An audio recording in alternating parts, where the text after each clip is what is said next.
حضرت ادریس علیہ السلام بابل میں پیدا ہوئے۔ بابل کو انگلش میں بیبیلون کہتے ہیں۔ وہ حضرت آدم علیہ السلام اور حضرت شیز علیہ السلام کی ٹیچنگز یعنی تعلیمات کو فالو کرتے تھے۔ حضرت ادریس علیہ السلام حضرت آدم علیہ السلام کی 5ویں نسل میں سے ہیں۔ انہوں نے پوری کوشش کی اپنے لوگوں کو باپ دادا کے مذہب میں واپس لانے کی۔ حضرت ادریس علیہ السلام اور ان کے ماننے والوں نے بابل سے مصر میں ہجرت کر لی۔ جب حضرت ادریس علیہ السلام اپنے لوگوں کے ساتھ مصر پہنچے تو وہاں انہوں نے اسلام کو عام کرنا شروع کر دیا۔ انہوں نے لوگوں کو نماز پڑھنے، زکوٰۃ دینے، روزہ رکھنے اور اچھا سلوک کرنے کی تعلیم دینی شروع کر دی۔ حضرت ادریس علیہ السلام وہ پہلے انسان ہیں جنہوں نے دنیا میں لکھنے کا فن متعارف کرایا۔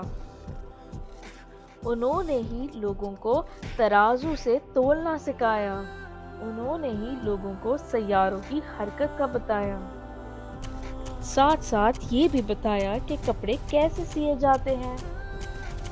حضرت ادریس علیہ السلام ہی وہ پہلے آدمی ہیں جنہوں نے شکار اور دفاع کے لیے ہتھیار بنائے۔ انہوں نے اپنے لوگوں کو شراب پینے سے بھی منع کیا۔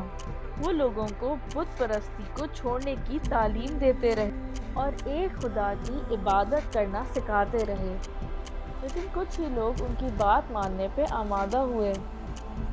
زیادہ تر لوگ اپنی عیاشیوں میں لگے رہے، لیکن حضرت ادریس علیہ السلام نے ہار نہیں مانی اور انہوں نے اپنی نبوت کا کام جاری رکھا۔ ایک دن حضرت ادریس علیہ السلام کو اللہ تعالیٰ کی طرف سے یہ خوشخبری ملی کہ انہیں ان تمام نیکیوں کا اجر ملے گا جو انسان اپنی آخری سانس تک ہر روز انجام دیتے ہیں۔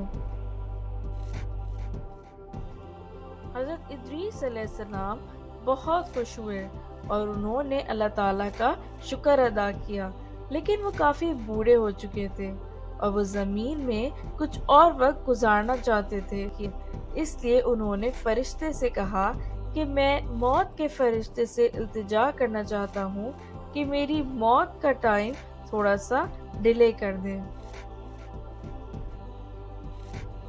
فرشتہ حضرت ادریس علیہ السلام کو اپنی پیٹھ پر بٹھا کر چوتھے آسمان پر لے گیا اور وہاں موت کے فرشتے سے ملا۔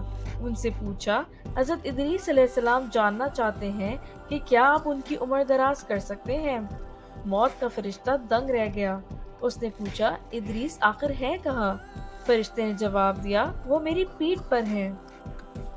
موت کا فرشتہ حیرانی سے بولا، مجھے یہ حکم ملا تھا کہ حضرت ادریس علیہ السلام کی روح چوتھے آسمان پر قبض کر لی جائے۔ اب میں یہ سوچ رہا تھا کہ آخر یہ کیسے ممکن ہے جبکہ وہ زمین پر موجود ہیں۔ سبحان اللہ، یہ تو اللہ کی شان ہے کہ وہ جو چاہتا ہے کر دیتا ہے۔ اس طرح حضرت ادریس علیہ السلام کی روح چوتھے آسمان پر قبض کر لی گئی۔ ہماری اگلی کہانی انشاءاللہ حضرت نوح علیہ السلام پر ہوگی۔ تب تک کے لیے اللہ حافظ۔ اللہ اکبر، اللہ اکبر، لا الہ الا